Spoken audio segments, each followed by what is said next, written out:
Okay, so let's go on to the third lecture of coordination chemistry. In the previous one we had done the nomenclature और nomenclature में हम लोगों ने क्या किया था, coordinate entities जो थी जिनको हम square brackets के अंदर लिखते हैं उनको हमने दो different types में classify किया था.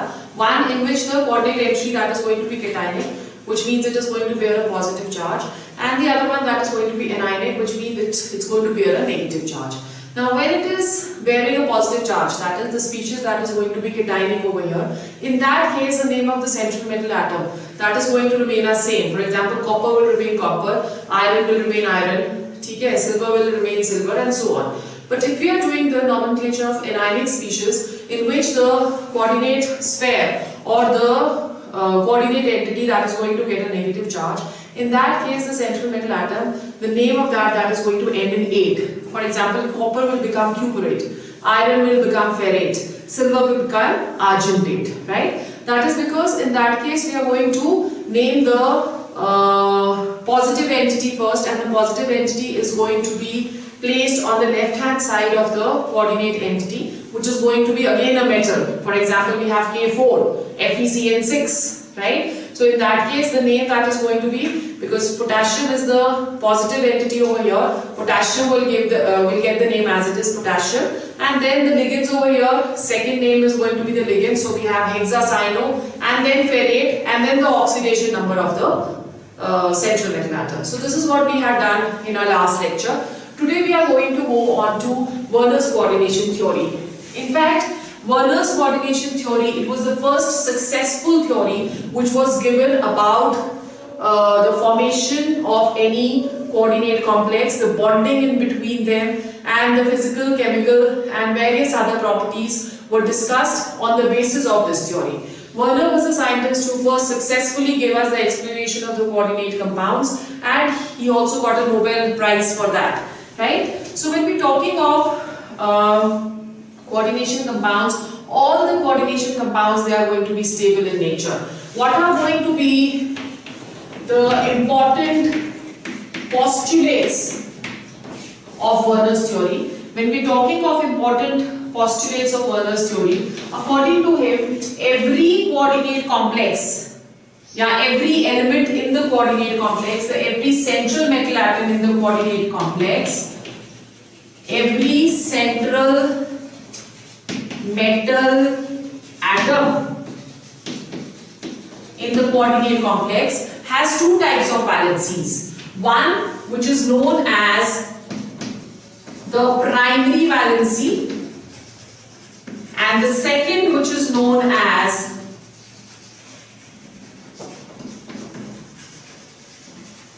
the secondary valency. Okay? So there are going to be two types of valency, the primary valency and the secondary valency. The primary valency over here, that is going to be the oxidation number according to modern terminology. So this is the oxidation number, and the secondary valency is going to be the coordination number.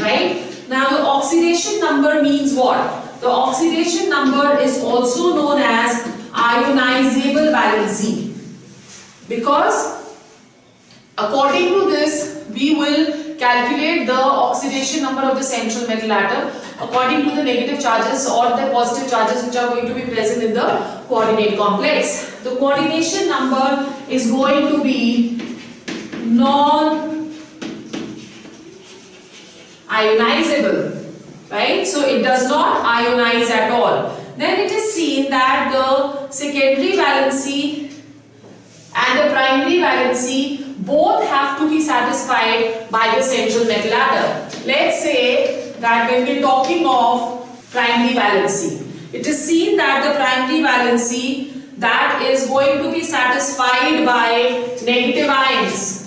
The primary valency that is satisfied by negative ions, and this is also known as principal ionizable or ionic valency, because primary valency is the oxidation state. So it is known as the primary or the principal ionizable or ionic valency. It is its attachment that to the central metal atom, that is going to be shown by dotted lines that we will just do in the diagram. The secondary valency is satisfied by neutral molecule or negative ions. So secondary valency, that is going to be satisfied by either neutral molecules having a lone pair of electrons or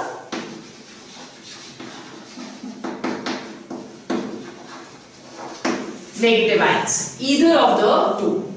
Okay? So we have primary valency and we have secondary valency. Primary valency is satisfied by negative ions. So basically the secondary valency mostly is going to be the ligands which are going to be attached to the central metal atom. That is the reason why they are going to be non-ionizable. Okay? Now the donor atoms of the ligands which satisfy the coordination number, they are going to be directly attached to the central metal atom. Like for example, if we are taking one compound of the type COCl3 dot 6NH3. Now over here 6NH3, this is going to satisfy because this is neutral. So as this is neutral, this cannot satisfy the primary valency. This will only satisfy the secondary valency. The maximum coordination number of the central metal atom can be 6. Okay, so all the ligands, they are going to be ammonia over here. So this can be, the molecule can be expressed, all those which have 6 coordination number is octahedral species. So you can see that the secondary valency, that is going to be shown by bold lines, whereas the primary valency, that is going to be shown by dotted lines.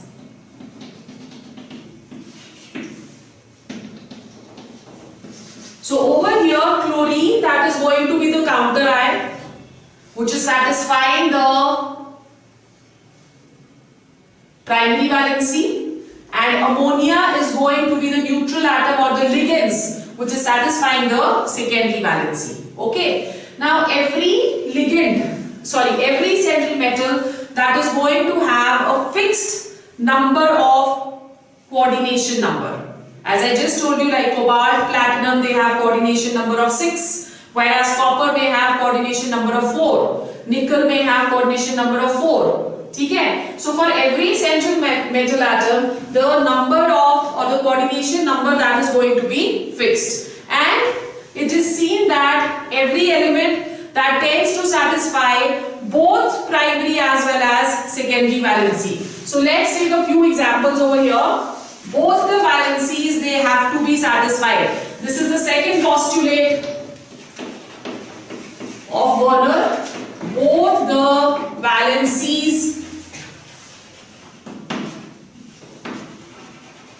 have to be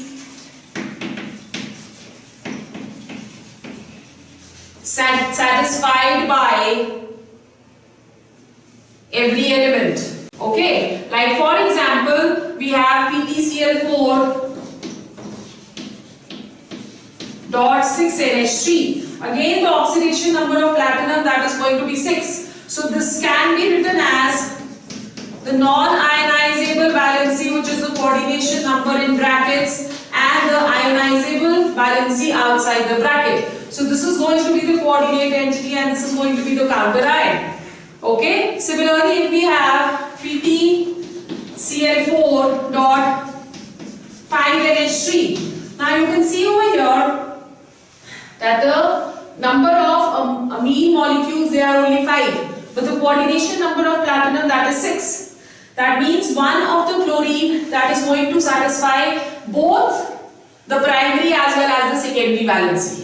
Okay, such that the structure may be now written as PtCl NH3 5Cl3. So 3 chlorides from here and 1 fluorine from here. This is satisfying both the oxidation number, which is 4 in case of platinum over here, and also it is satisfying the coordination number. So this chlorine is going to have a dual behavior. ठीक है? Similarly, let's take the example of PtCl4.4NH3. Now in this case there are going to be two chloride ions which are going to have dual behavior, such that the structure now becomes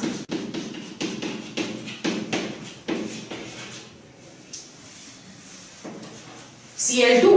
So there are two chloride atoms over here, or ions, which are going to satisfy both the primary and the secondary valency. ठीक है? So this is the second postulate. The third postulate is, okay, now when we doing the third postulate over here, the third postulate says that the ligands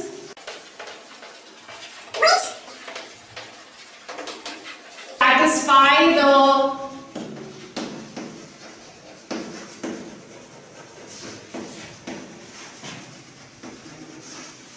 secondary valency, which satisfy the secondary valency, are directed towards fixed position in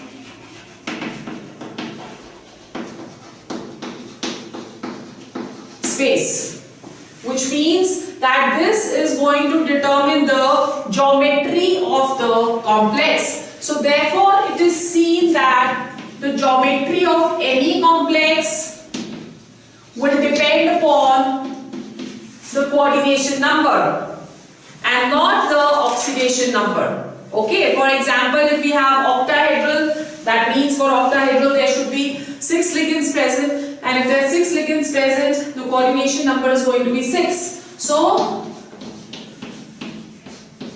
the geometry for all those which have coordination number of 6, they are going to have octahedral geometry. Is it clear? And all those which have a coordination number of 4, they may have two types of geometry, which is square planar, right? So this is for coordination number 4. They may have a geometry which is square planar, or they may have a geometry which is tetrahedral, depending upon the hybridization and the central metal atom present. This we will discuss later. It can have both kinds of geometries depending upon, number one, the hybridization which it has, and number two, it will also depend upon the central metal atom. Sometimes it so happens that the hybridization may be sp3, but the structure that is square planar. The reason behind that is the type of central metal atom which is going to be taken. For example, complexes of platinum, they mostly have square planar geometry if they have coordination number of 4, whereas nickel having coordination number of 4 will have tetrahedral geometry. So this is very important from your competition point of view. Okay, platinum के जो complexes होते हैं with coordination number 4 generally follow square planar. That is because of the larger size of the d orbitals. So if the larger size of d orbitals is going to be there, they will tend to follow the square planar geometry. And in case of nickel, complexes with coordination number 4, they have tetrahedral geometry. ठीक है? So this is what Werner's theory was. So let's go on to now isomerism in coordination compounds. Okay, we are going on to isomerism in coordination compounds. You know what isomerism is? The compounds which have similar molecular formula but different physical and chemical properties. They are known as isomers. ठीक है? And the different chemical and physical properties is due to their different structures, right? And the phenomenon that is going to be known as isomerism. So we are saying that what are isomers which have same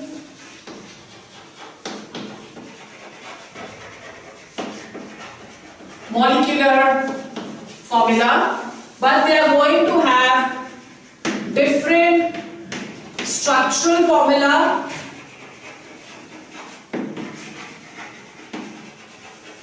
or spatial arrangements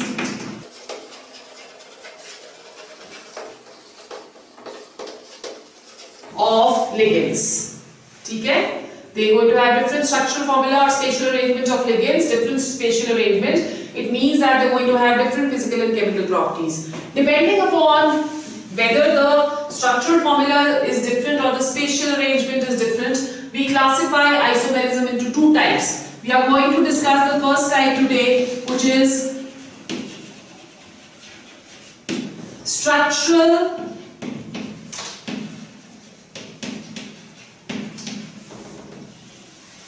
isomerism. Right? Now when we're talking of structural isomerism, the isomers which have the same molecular formula but different structures, they are going to be known as structural isomers, and the phenomena will be known as structural isomerism. We will discuss four types of structural isomerisms today. The first one, that is known as ionization isomerism. Those molecules which give different ions in solution.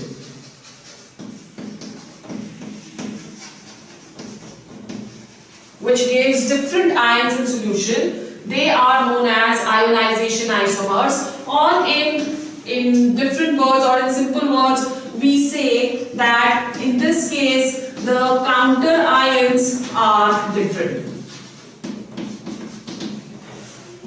Okay, so basically when we were doing the Werner's theory was basically, it was based on precipitation studies, and it was based on conductance measurements. Depending upon that, the different structures of coordination compounds that was formulated. Okay? So depending upon that, this isomerism can be explained. For example, if we have a compound of cobalt NH3 whole 5 BrSO4, okay, and this is giving us a precipitate of barium sulfate with barium chloride. The color of this compound, it is violet. Okay, so we say that if it is giving us a white precipitate of barium sulfate, that means that the sulfate is going to be present as the counter ion. Okay? So this is going to have a formula of, as soon as we will react barium chloride with this, we will get a white precipitate of barium sulfate. Okay? So it clearly indicates that over here sulfate is going to be the counter ion, and bromine that is going to be present inside the coordinate entity and is going to behave as a ligand. Okay? What is going to be the isomer of this? In this case, the counter ion is going to change. So we have over here CO NH3 whole 5 SO4 Br. This is going to be the isomer, ionization isomer of this, because as we react this with AgNO3 solution, it is going to give us yellow precipitates of AgBr. So this very clearly indicates that in this case the bromide ion that is going to behave as counter ion. So these are ionization isomers which gives us different ions in solution. Okay? Understood? The second type which we have, they are known as hydrate or solvation. Solvation or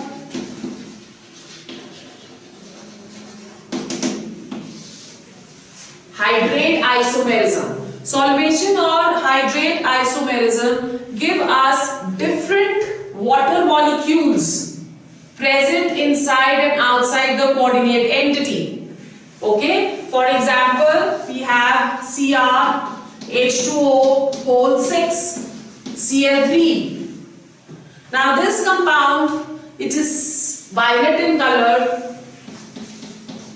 and it does not give us any water of crystallization, which means that if we react this with anhydrous copper sulfate, it will not be converted blue, which means it does not give any water outside the coordinate entity. All the 6 water molecules, they are going to be present as ligands in this case. Okay? Then we have another one. इसका जो isomer आएगा, that is Cr Cl H2O whole 5 Cl dot 2 point or dot Cl2 dot H2O. So this has 1 water of crystallization which is lying outside the coordinate entity. Now if you will react this with anhydrous copper sulfate, that will be converted blue. The color of this compound is green. So this compound is an isomer of this compound. Okay? Similarly, we have Cr Cl2 H2O whole 4 Cl dot 2 H2O. Now this is giving us 2 molecules of water of crystallization outside the coordinate entity. This is also green in color. So this is again solvation or hydrate isomerism. Right? So you've understood what solvation isomerism is, which are going to have different water molecules outside the coordinate entity. In the first case, there is no water molecule outside the coordinate entity. In the second one, there is one, and in the third one, there are going to be 2 molecules of water of crystallization outside. Okay? The third type we have is coordination isomerism. So we have the third one over here.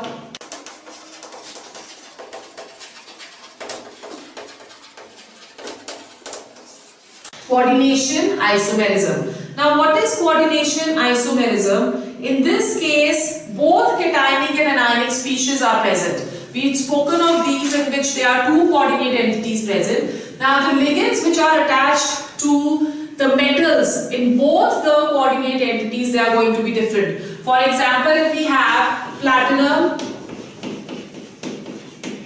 NH3 whole 4 and CuCl4. So in this, both cationic and anionic species, they are going to be complexes or coordinate entities. Okay?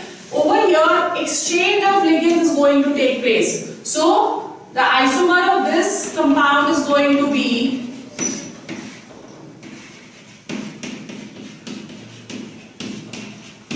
so you can see that the ligands attached to the metals, they have changed over here. Is it clear? So this is what coordination isomerism is. The fourth type of isomerism, that is known as linkage.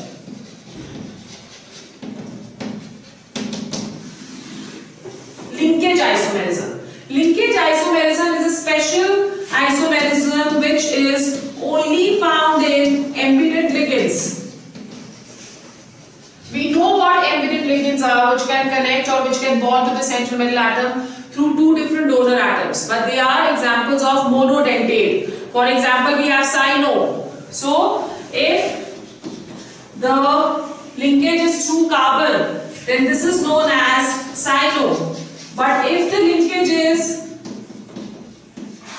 through nitrogen, then this is going to be known as isocyano. So we've already done this. Linkage isomerism will be special case of isomerism which will only exist in those type of coordinate compounds which will have embedded ligands. In a similar manner, you know,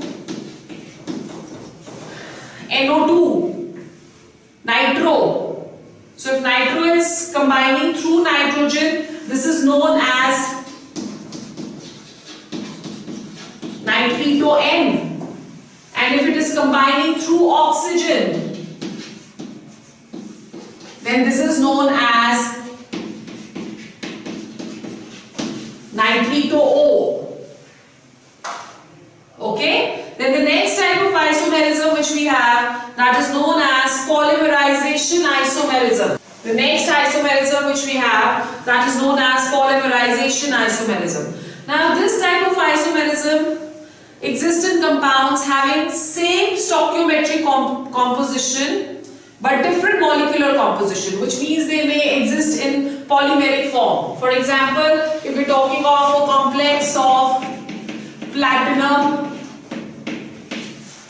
NH3 whole twice and Cl2. Okay, basically this does not come under isomerization, but still because of the different structures it can be, because this can, the polymer of this or the dimer of this can also be written as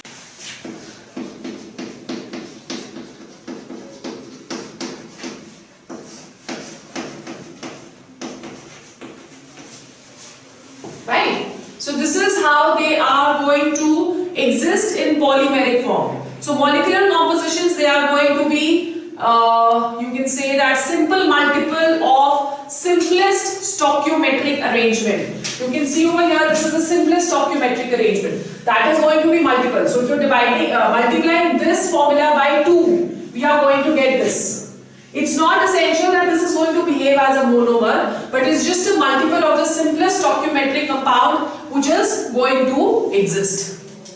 Okay? Then the last type which we are going to do over here, that is known as coordination position isomerism.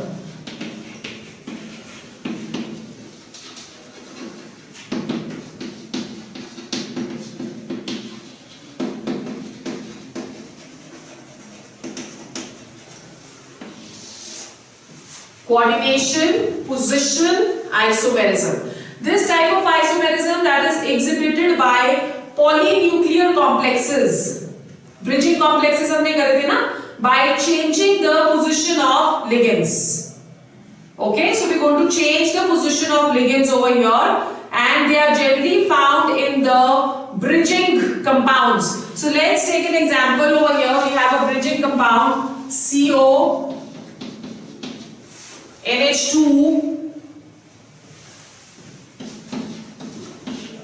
O2, and we have cobalt NH3 whole twice Cl2, and over here we have NH3 whole thrice Cl.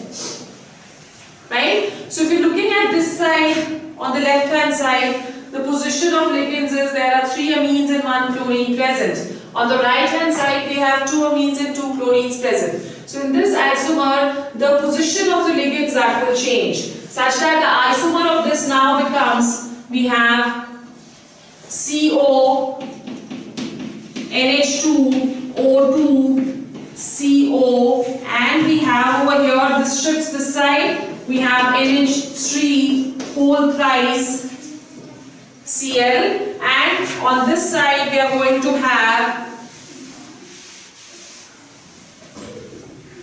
this is going to shift on this side, so we have NH3 whole twice Cl2. So it's just the position of the ligands which is going to change. Okay? So we've done the first kind of isomerism today, which is only based on the structural differences between the two different kind of compounds which are having the same molecular formula. Now there is another kind of isomerism which we will be discussing in our next class, in which the spatial arrangement of the ligands that is going to change, and that is known as stereoisomerism. In case of stereoisomerism, we have two kinds of isomerism which we need to discuss. One which is known as the geometrical isomerism, in which the geometries are going to be different, and the second one we will discuss is optical isomerism.